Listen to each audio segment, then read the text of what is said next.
नमस्कार। उम्मीद है कि सभी अच्छे होंगे और भाई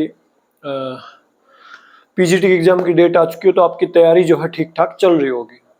आज की वीडियो एक इम्पोर्टेंट टॉपिक को लेके है कि अगर पीजीटी की भर्ती टाइम पे हो जाती है तो उसका टीजीटी के ऊपर क्या इफेक्ट जो है आपको देखने को मिलने वाला है, उसको लेके हम इस वीडियो में आज बात करने वाले हैं कि पीजीटी भर्ती का टीजीटी पे क्या प्रभाव पड़ेगा तो किस वे में पड़ेगा या नहीं पड़ेगा तो कैसे नहीं पड़ेगा, उन सारी बातों को इस वीडियो में डिस्कस करने वाले हैं।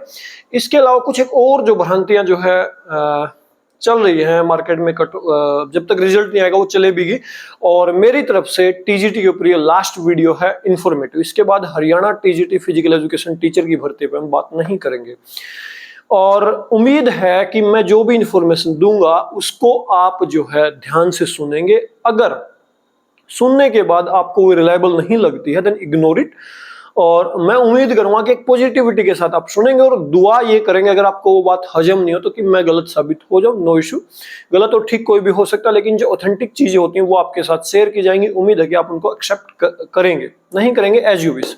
और मैं रियलिटी आपको बताने की कोशिश करूंगा कि सिस्टम काम कैसे करता है, किसी भर्ती का इफेक्ट कहीं देखने को मिलता है या नहीं मिलता है, उन सारी बातों को हम डिस्कस करेंगे। कट ऑफ को लेके ये वीडियो नहीं है, ये सिर्फ पीजीटी से रिलेटेड कंसर्न है। इसके अलावा वेटिंग लिस्ट को लेके भी हम बात करेंगे कि वेटिंग लिस्ट किस प्रकार से आपकी तैयार होनी है।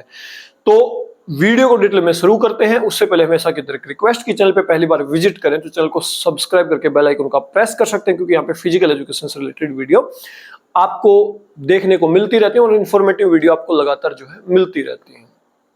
पहली बात, पीजीटी भर्ती का टीजीटी फिजिकल एजुकेशन की भर्ती पे कोई इफेक्ट पड़ेगा नहीं पड़ेगा, तो उसमें मैं एक चीज आपको क्लियर कर दूं कि नहीं पड़ेगा। पीजीटी की भर्ती चाहे पहले पूरी हो चाहे बाद में पूरी हो, आपके टीजीटी के रिजल्ट के ऊपर उसका रत्ती भर भी फर्क नहीं पड़ना। अगर पीजीटी की भर्ती बाई चांस अक्टूबर में पूरी होती है और आपकी टीजीटी की ज्वाइनिंग होती है दिसंबर में जाके, तो भी आपका पीजीटी की भर्ती का टीजीटी की कट ऑफ के ऊपर कोई फर्क नहीं पड़ना। जैसे ऑथेंटिक इंफॉर्मेशन मेरे पास है, हो सकता है आप मेरे से असहमत हो, तो आपको असहमति का अधिकार है, क्योंकि हमारे यहाँ लोकतंत्र है। आपका जो अनुमान है वो 2015 की भर्ती के हिसाब से हो सकता है, बट जो सिस्टम काम करता है, सिस्टम यही कहता है कि पीजीटी भर्ती का टीजीटी से कोई भी लेना देना नहीं है। क्यों लेना देना नहीं है, मैं दूसरी बात यहाँ पे बाद में क्लियर करूंगा। दूसरी बात, वेटिंग आपकी 10% कैटेगरी वाइज आनी है। और मैं बता दूं टोटल 1050 के लगभग वैकेंसीज हैं, तो लगभग 50 बच्चे ही आपके वेटिंग लिस्ट में आ पाएंगे, बाकी कोई भी वेटिंग लिस्ट में देखने को आपको नहीं मिलने वाला। वो भी मैं क्लियर करूंगा कैसे। दूसरा, एक पीटीआई का पे स्केल अपग्रेड हुआ है, टीजीटी का उनको स्केल दिया गया है, तो उसके बाद अफवाह ये उड़ी है कि वो जाके एचएसएससी को लिख के देंगे कि हम जो है इस भर्ती में शामिल नहीं होना चाहता, तो एचएसएससी हमारे कैंडिडेचर को रद्द कर दे। मैं बता दूं ऐसा होने की संभावना 99% नहीं है, ना ही तो वहां पे कोई लिख के दे के आने वाला। दूसरी बात, लिख के दे भी देंगे तो भी एचएसएससी इतनी बड़ी रिस्क अपने लेवल पे लेके उसको रद्द नहीं करेगा, उनके रोल नंबर रिजल्ट में शो होने हैं। अब हम बात कर लेते हैं कि पीजीटी भर्ती का टीजीटी पे कोई फर्क पड़ेगा नहीं पड़ेगा। तो मैं यहां पे एक चीज क्लियर कर दूं, फिर से मैं बता दूं नहीं पड़ेगा। क्यों नहीं पड़ेगा उसका लॉजिक मैं बता दूं। आपका टीजीटी का डीवी हो चुका है और जल्द ही दूसरी लिस्ट आएगी डीवी के लिए, जो एब्सेंटीज जो भी कैंडिडेट थे जो एब्सेंट थे वो। अब होगा क्या, उनका दोबारा से मौका देंगे तो उनका डीवी जो जाएंगे उनका डीवी हो जाएगा। अब टीजीटी का रिजल्ट जो है तैयार होना है, तो जिसने भी डीवी दिया है, जिसके जितने मार्क्स हैं, जितने क्वेश्चंस ठीक है, उसके हिसाब से आपकी कट ऑफ बननी है। पीजीटी की ज्वाइनिंग कब हो कब नहीं होगी डजंट मैटर। एक बार जिसने अपना डीवी करवा लिया उसके बाद वो जो है रिजल्ट के अंदर शामिल होना है। अब 1050 वैकेंसीज हैं, इट मींस 1050 बच्चों का रिजल्ट आना है, जो भी अलग अलग कैटेगरी वाइज जो भी वैकेंसीज है उसका रिजल्ट आना है। ठीक है, अब होगा क्या, अब जैसे ही रिजल्ट आएगा, तो ऐसा तो है नहीं कि सरकार वेट करेगी पीजीटी की भर्ती करवा के कट ऑफ को नीचे ले आए और जो पीजीटी में चला गया उनके रोल नंबर्स को बाहर कर देंगे। ऐसा कभी किसी भर्ती में नहीं होता। टीजीटी जो लग गया वो पीजीटी में जाएगा, तो उसकी जगह सिर्फ वेटिंग के कैंडिडेट आ सकते हैं। वेटिंग आपकी 10% ही आनी है। ठीक है, अब 10% कैसे आएगी उसका लॉजिक सीधा सा ये है कि मेवात के जो बच्चे होंगे वो पक्का ही हरियाणा में आपको वेटिंग में देखने को मिलने वाले हैं। और हरियाणा की 850 के लगभग वैकेंसीज है रेस्ट ऑफ हरियाणा की, तो यहाँ पे 85, अगर 10% का आप डाटा निकालोगे तो 85 बच्चे ही वेटिंग में आएंगे, और वो लगभग जो है मेवात के बच्चे होंगे। बहुत रेयर केस में जो है आपको हरियाणा का जिसने फॉर्म भरा हो वो वेटिंग में आपको देखने को मिलेगा। अदरवाइज मैक्सिमम बच्चे आपको जो है वेटिंग में देखने को मिलने वाले हैं मेवात के। मेवात की 250 वैकेंसी, 250 का 10% आप निकालोगे तो मुश्किल से आपको 25 बच्चे वहां पे वेटिंग के देखने को मिलेंगे, जिनकी संभावना होगी जैसे ही पीजीटी की भर्ती होगी, टीजीटी के बच्चे जो छोड़ के पीजीटी में जाएंगे उनकी जगह वो 25 बच्चे जो है मेवात में शामिल हो जाएंगे, और मेवात के जो बच्चे हरियाणा में वेटिंग में वो अपनी नौकरी को छोड़ के रेस्ट ऑफ हरियाणा में आएंगे। अब एक बात और मैं बता दूं, अब जैसे आपने खबर पढ़ी होगी 2014 की या 13 की पीआरटी की भर्ती अब जाके वेटिंग क्लियर हुई है, उसमें भी एक लोचा है। अभी भी मेवात के जो बच्चे रेस्ट ऑफ हरियाणा में उस समय में वेटिंग में थे, उनको जो है एनओसी डिपार्टमेंट नहीं दे रहा, नो ऑब्जेक्शन का जो लेटर होता है, सर्टिफिकेट होता है, बना के नहीं दे रहा। क्योंकि आप ऐसा तो है नहीं दिल्ली नौकरी करते हैं बिना बताए छोड़ के आ जाएंगे और उसके बाद हरियाणा में ज्वाइन कर लेंगे।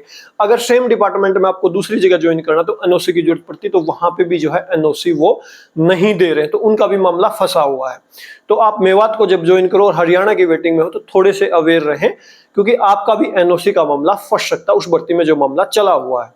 ठीक है, पीजीटी का मैंने क्लियर कर दिया। मेरे अकॉर्डिंग जो इन्फॉर्मेशन मैंने जुटाई है उसके हिसाब से जो है आपका पीजीटी भर्ती का टीजीटी से कोई लेना देना नहीं, उसको आप कभी भी पूरा कर देना, क्योंकि हर रोज कट ऑफ डाउन नहीं लाई जाती। आप 2015 की भर्ती का उदाहरण देंगे, 2015 की भर्ती का मामला कुछ अलग तरीके से चला है, वहां से पीजीटी को आप कोरिलेट नहीं कर सकते। अब कह सकते हो कि एसबीसी की सीटें जब कन्वर्ट हुई डीवी के लिए दोबारा बुलाए गए। अब मैं इसका एक लॉजिक आपको समझा देता हूं। जब सीटें एसबीसी की जर्नल में काउंट हुई तो 3 गुना कैंडिडेट एचएसएससी को बुलाने थे, मजबूरी थे। यहाँ पे कोई एचएसएससी की मजबूरी नहीं कि आप 1 साल बाद जो सीटें खाली होंगी दोबारा से लिस्ट जारी करेगा, तो एचएसएससी को कोई मतलब नहीं है। एचएसएससी आपका रिजल्ट जारी करेगा, उसके साथ वेटिंग लिस्ट जारी करेगा, उसके बाद आपका रिजल्ट जो है क्लोज हो जाना है। उसके बाद पीजीटी में 400 बच्चे लगे, 600 लगे, सीटें खाली, इट मींस वहां पे जो 25 बच्चे हैं वही जो है मेवात की सीटों पे आ पाएंगे, और बाकी जो मेवात वाले हरियाणा में लगभग 80 या 90 बच्चे होंगे वो हरियाणा की वेटिंग लिस्ट से वापस जो है मेवात से हरियाणा में आ पाएंगे। इसके अलावा जो है कुछ भी आपका नहीं होना है। आप जो है जोश जुनून में कुछ भी मेरे को नेगेटिव लिख सकते हो, बट वहां पे परिणाम कुछ नहीं होना। मैं एक चीज आपको क्लियर कर देता हूं, वेट करो, वेट एंड वॉच क्या होता है। बहुत इजी है ये करना, हरियाणा प्रधान यहाँ पे कुछ भी हो सकता है, लेकिन सिस्टम जैसे काम करता है वो ऐसे ही काम करता है। कभी भी दोबारा से कट ऑफ को नीचे नहीं लेके आया जाता।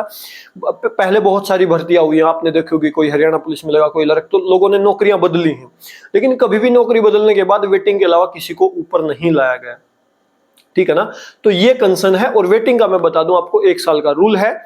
1 साल के बाद 1 साल तक कोई जॉब छोड़ेगा तो वेटिंग वालों को वो लेंगे, तो 1 साल में ये निपटारा जरूर हो जाएगा। जैसे ही पीजीटी की भर्ती हो तो वेटिंग वालों को जल्दी ही नौकरी मिल जाएगी। तो इस वीडियो में यही आपको बताना था। कई बार बच्चे पूछ लेते हैं कि एचएसएससी एचपीएससी अगर पीजीटी की भर्ती टाइम पे कर देता तो उसका क्या प्रभाव पड़ेगा। मैं फिर से क्लियर कर दूं, पीजीटी की भर्ती का टीजीटी से कोई भी कनेक्शन नहीं है।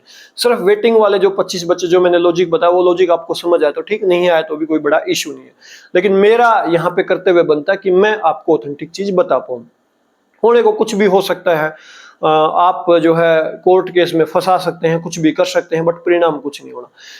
रिजल्ट आपका लॉक होगा, उसके बाद वो लॉक नहीं टूटने वाला। उसके बाद एचएसएससी को जो सिलेक्टेड कैंडिडेट मिलेंगे उनकी फाइलें लॉक होंगी, वो फाइलें उनके पास रिजर्व रहेंगी, बाकी जो बच्चे रह गए वो नेक्स्ट भर्ती की तैयारी करेंगे।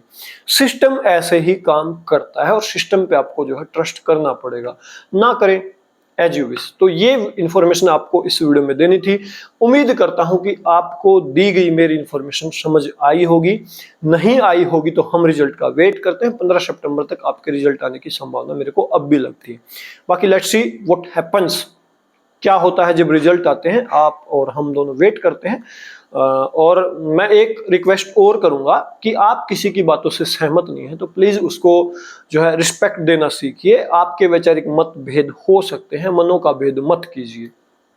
ठीक है, मैं कई बार देखता हूं कि मैं किसी को पॉजिटिव इंफॉर्मेशन देता हूं तो वहां पे जिनको वो इंफॉर्मेशन नेगेटिव लगती है गाली गलौज पे उतर आते हैं। तो सॉरी टू से, आप अपनी संस्कृति को मत दिखाया करो कि आपको पीछे से किस प्रकार के जो है वो दिए गए हैं, माता पिता ने संस्कार दिए हैं।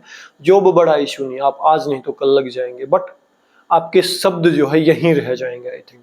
तो शब्दों का चयन ठीक ठाक होना चाहिए। वैचारिक असहमति किसी से भी हो सकती है, but give respect, take respect. वैचारिक असहमति तो उसको मत सुनिए, ठीक है। तो यही इन्फॉर्मेशन आपको इस वीडियो में देनी थी। उम्मीद है कि आपको समझ आया होगा। तो अभी के लिए इस वीडियो में इतना ही। जल्दी मिलेंगे एक नए वीडियो में, तब तक के लिए नमस्कार, जय हिंद, थैंक यू।